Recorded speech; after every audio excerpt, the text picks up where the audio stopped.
Bon, là, pour les matchs, on fait un truc comme les Américains, vous savez, avec des mascottes, quoi. Donc, on en a acheté une dans un magasin. Il y a Michel, c'est un bénévole, c'est un bon vivant, c'est un mec qui déconne bien. Je pense que ça va le faire.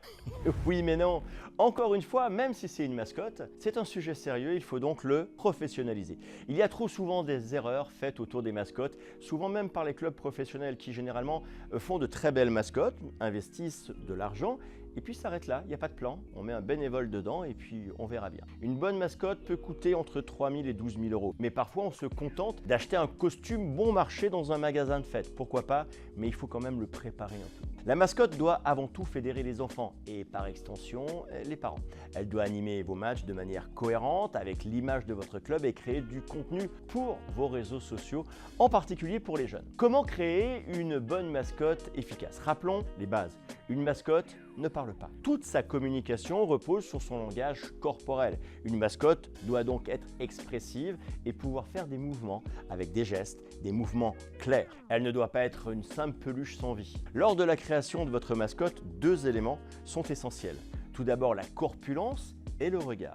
Si votre mascotte est destinée aux enfants, et elle l'est généralement, elle doit être construite en conséquence. Le regard doit être expressif, même si vous achetez votre mascotte dans un magasin pour la fête. Une fois créée, eh bien c'est là que le travail commence réellement. Donnez-lui une personnalité, un persona. Elle est colérique, sportive, blagueuse. Écrivez des scénarios amusants et cocasses en fonction de cette personnalité. Par exemple, utilisez des événements calendaires comme la fête des pères, la Saint-Valentin, Noël, ou inventez l'anniversaire de votre mascotte. Invitez les autres mascottes de votre ville pour créer des événements autour d'elle.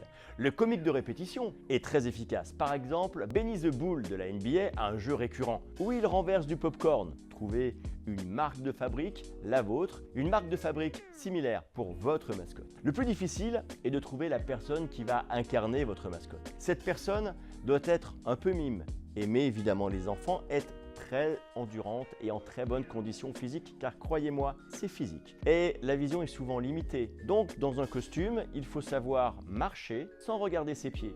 Essayez pour voir. Prévoyez évidemment un nettoyage régulier du costume pour des raisons d'hygiène. La transpiration est un problème réel et il doit être maîtrisé. Et puis prenez une demi-journée ou une journée pour filmer une série de contenus pour votre mascotte. Cela permettrait par exemple de créer un réseau TikTok ou un Instagram dédié à votre mascotte. En conclusion, on ne plaisante pas avec une mascotte. La gérer demande du travail et de la planification. En faisant appel à des professionnels ou en suivant ces conseils scrupuleusement, vous pouvez transformer votre mascotte en un atout précieux pour votre club.